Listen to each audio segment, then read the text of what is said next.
اعوذ باللہ من الشیطان الرجیم بسم اللہ الرحمن الرحیم وَإِنْ كَانَ أَصْحَابُ الْأَيْكَةِ لَظَالِمِينَ۔ اسی طریقے سے جو بن والے تھے، مدین والے، وہ بھی بہت ظالم تھے۔ یہ ایکا کا لفظ بھی ان کے لیے آیا ہے، یہ مدین والے۔ فَانْتَقَمْنَا مِنْهُ، یہاں پہ صرف تذکرہ ہو رہا ہے۔ یہاں تذکرہ آپ نے دیکھا کہ صرف حضرت لوط علیہ السلام کا ہوا ہے اس انباء الرسل کے انداز میں، باقی حضرت ابراہیم کا تذکرہ ہو گیا ہے، وہ وہی ہے قصص النبیین کے انداز میں۔ باقی یہاں پر جو تذکرے ہو رہے ہیں یہ بھی صرف ذکر ہے، یہ انباء الرسل کا ذکر ہے کہ جیسے حضرت شعیب، لیکن شعیب کا نام نہیں یہاں آیا، بلکہ یہ کہ صرف یہ کہ مدین والے۔ فانتقمنا منہم، ان سے بھی ہم نے انتقام لیا۔ وَإِنَّهُمَا لَبِإِمَامٍ مُّبِينٍ، اور یقیناً وہ بھی، یہ دونوں جو بستیاں ہیں کھلے راستے پر واقع ہوئی ہیں، وہی راستہ جو میں نے ابھی آپ کو بتایا ہے۔ وَلَقَدْ كَذَّبَ أَصْحَابُ الْحِجْرِ الْمُرْسَلِينَ، اصحاب الحجر یہ قوم سمود کا دوسرا نام ہے۔ وہ علاقہ جو ہے جہاں یہ قوم سمود آباد تھی، اس کو علاقے کو حجر بھی کہتے ہیں۔ جیسے کہ وہ علاقہ جہاں قوم عاد آباد تھی اسے احقاف کہتے ہیں، اس علاقے کا نام احقاف تھا، قوم کا نام عاد تھا، جو رسول بھیجے گئے وہ ہود تھے۔ اس علاقے کا نام حجر ہے، قوم کا نام سمود ہے، جو رسول بھیجے گئے وہ حضرت صالح تھے علیہ الصلاۃ والسلام۔ وَلَقَدْ كَذَّبَ أَصْحَابُ الْحِجْرِ الْمُرْسَلِينَ، اسی طرح ہجر والوں لوگوں نے بھی، اس علاقے کے لوگوں نے بھی جھٹلایا بھیجے ہوں کو، رسولوں کو۔ ان میں سے بہت سے نبی ہوں گے، پھر بعد میں اللہ نے آخری جو ہے حضرت صالح علیہ السلام کو بھیجا رسول کی حیثیت سے۔ وَآتَيْنَاهُمْ آیَاتِنَا، انہیں ہم نے اپنی آیات دیں۔ ان کو تو خاص طور پر جو ہے وہ اتنی حصی نشانی دکھائی گئی، ایک وہ جو اونٹنی کا معاملہ، حضرت صالح کی اونٹنی کا معجزہ۔ فَكَانُوا عَنْهَا مُعْرِضِينَ، لیکن وہ ان سے منہ ہی پھیرتے رہے، اعراض ہی کرتے رہے۔ وَكَانُوا يَنْحِتُونَ مِنَ الْجِبَالِ بُيُوتًا آمِنِينَ، اور وہ پہاڑوں کو تراش کر اپنے لیے بڑے امن والے گھر بناتے تھے۔ یہ گھر آج بھی موجود ہیں، میں خود بھی ایک مرتبہ گیا ہوں اور دیکھ کر آیا ہوں اس پورے علاقے کو۔ فَأَخَذَتْهُمُ الصَّيْحَةُ مُصْبِحِينَ، تو انہیں بھی آ پکڑا ایک چنگھاڑ نے صبح کے وقت۔ فَمَا أَغْنَىٰ عَنْهُمْ مَا كَانُوا يَكْسِبُونَ، تو کچھ نہ کام آ سکا ان کے وہ ساری کمائی جو انہوں نے کی تھی، جو کچھ انہوں نے مال اسباب جمع کیا تھا، عذاب الہی سے بچانے میں کچھ بھی مفید ثابت نہ ہوا۔ تو اس سورہ مبارکہ میں گویا کہ حضرت شعیب کا نام لیے بغیر ان کا ذکر آ گیا، حضرت صالح کا نام لیے بغیر ان کا ذکر آ گیا، حضرت لوط کا ذکر جو ہے وہ نام کے ساتھ آیا۔ تو تین تو ہیں وہ انباء الرسل میں سے، اور ایک حضرت ابراہیم علیہ السلام کا ذکر، وہ اسی انداز میں جس انداز میں کہ سورہ ہود میں اس سے پہلے آ چکا ہے۔ اب جو آخری 15 آیات ہیں اس سورہ مبارکہ کی، وہ بڑی اہم ہیں دعوت دین کے اعتبار سے، اور جس حالت میں کہ اس وقت محمد رسول اللہ صلی اللہ علیہ وسلم تھے۔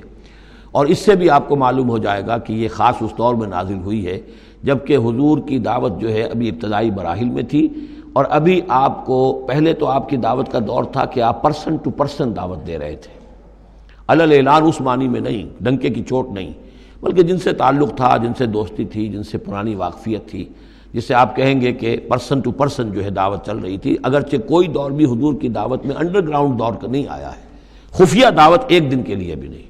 بعض لوگ اس دور میں، بعض تحریکیں ایسی ہیں کہ جو اس کو خفیہ سے تعبیر کرتے ہیں کہ انڈر گراؤنڈ موومنٹ تھی ہے، تو یہ غلط ہے۔ انڈر گراؤنڈ دعوت کا حضور کی دعوت میں، سیرت میں ایک دن بھی نہیں ہے۔ البتہ یہ ضرور ہے کہ جیسے ایک نیچرل ایک تدریج ہوتی ہے، اس کے اندر ایک ترقی ہوتی ہے کسی معاملے کے اندر۔ پہلے آپ نے ذاتی جن سے تعلقات تھے، حضرت ابوبکر بہت پرانے دوست تھے، ان سے سب سے پہلے ان سے بات کی ہے۔ گھر میں حضرت خدیجہ جو آپ کی اہلیہ تھی، ان سے بات کی۔ حضرت علی ہیں جو چچا زاد بھائی ہیں، بلکہ زیر تربیت ہیں، زیر کفالت ہیں، ان سے بات کی ہے۔ اپنا جو غلام تھا جسے آزاد کر کے منہ بولا بیٹا بنایا ہوا ہے، اس سے بات کی، اس طریقے سے پرسن ٹو پرسن۔ لیکن پھر یہ کہ تقریباً 3 سال کے بعد پھر آپ کو حکم ہوا کہ اب آپ ڈنکے کی چوٹ علل اعلان دعوت شروع۔ وہ آیت اس صورت مبارک میں آ رہی ہے۔ وَمَا خَلَقْنَا السَّمَاوَاتِ وَالْأَرْضَ وَمَا بَيْنَهُمَا إِلَّا بِالْحَقِّ، اور ہم نے نہیں بنایا، تخلیق فرمایا آسمانوں کو اور زمین کو اور جو کچھ ان کے مابین ہے مگر حق کے ساتھ۔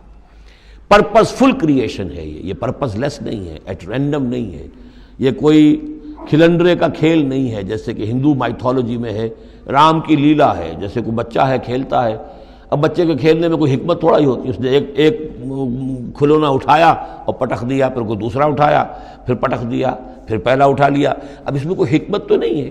اسی طریقے سے رام جی جو ہیں کھیل رہے ہیں، جس کو چاہتے ہیں تخت سے اٹھا کر زمین پہ پٹخ دیتے ہیں، جس کو چاہتے ہیں وہ جو تیلا، کیا وہ تیلی اس کو اٹھا کے وہ راجہ بنا دیتے ہیں. تو یہ کھیل ہے رام کا، رام کی لیلا ہے یہ. تو یہ تصور اسلام میں نہیں ہے. یہ کائنات کی تخلیق بالحق ہے. ربنا ما خلقت ھذا باطلا سبحانک فقنا عذاب النار. تیری ذات اس سے بہت اعلیٰ اور عرفہ ہے، پاک ہے کہ تیرے بارے میں یہ گمان کیا جائے کہ تو نے یہ کائنات ایسے ہی بنا دی کھیلنے کے لیے، اور یہ کوئی آپ تیرا مشغلہ ہے. نہیں. وما خلقنا السماوات والارض وما بینہما الا بالحق وان الساعة لآتیۃ. اس حق کا فیصلہ یہ ہے، اس حق کا منطقی نتیجہ یہ ہے کہ قیامت آ کر رہے. اس لیے کہ باقی تمام چیزیں تو انسانوں کے لیے پیدا کی گئی ہیں، ان کی ساری توجہ یہی ہو جائے گی انسان کاہے کے لیے پیدا کیا گیا، اور خاص طور پر انسان میں جو اخلاقی حس رکھی گئی ہے. By very nature, by his very nature he knows this is good this is evil. یہ جو اس کے اندر ایک شعور ہے، ایک تمیز ہے، یہ ایول ہے، یہ گڈ ہے، یہ اچھا ہے، یہ برا ہے. اب اس کا نتیجہ کیا نکل رہا ہے؟ یہاں تو الٹے نتیجے نکلتے ہیں. بہت سے اچھے لوگ جو ہیں انہیں فاقے آ رہے ہوتے ہیں، اور بہت بدماش جو ہیں وہ یہاں پہ عیش کر رہے ہوتے ہیں. تو یقیناً کوئی اور زندگی ہونی چاہیے، اور یقیناً کوئی دن ہونا چاہیے کہ جس میں بھرپور حساب کتاب ہو جائے، نیک و کاروں کا حساب کتاب ہو جائے، اور پھر ان کی زندگی ایسی ہو کہ بھرپور صلہ انہیں ان کا مل سکے، اور بدکاروں کی بدکاریوں کا حساب کتاب ہو جائے، اور پھر ایسی زندگی ہو، ایسا نظام ہو کہ انہیں پوری سزا مل سکے. تو یہ گویا کہ حق کا تقاضا ہے. وما خلقنا السماوات والارض وما بینہما الا بالحق وان الساعة لآتیۃ. قیامت آ کر رہے گی. فاصفح الصفح الجمیل. تو اے نبی آپ ذرا ابھی خوبصورتی کے ساتھ درگزر سے کام لیجئے. یعنی یہ کہ یہ مجرم کہیں بھاگ کے نہیں چلے جائیں گے، ہماری پکڑ سے نکل نہیں جائیں گے. قیامت آئے گی، ایک کیفر کردار کو پہنچ جائیں گے. ابھی آپ ذرا تحمل کیجئے، صبر سے کام لیجئے. فاصفح الصفح الجمیل. ابھی ہماری مرضی اس میں ہے کہ ہم ان کی رسی دراز کریں.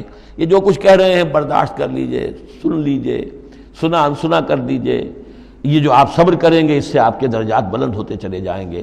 لیکن فوری طور پر آپ کے دل میں اگر یہ خیال پیدا ہونے بھی لگے بربنائے طبع بشری کہ انہیں سزا ملنی چاہیے، یہ بدبخت مجھے کیا کہہ گیا، ابھی یہ مجھے پاگل کہہ گیا، اور یہ مجھے جو ہے ساحر کہہ گیا یا مسحور کہہ گیا. نہیں. فاصفح الصفح الجمیل. ابھی ذرا آپ خوبصورتی کے ساتھ چشم پوشی کیجئے، نظر انداز کیجئے.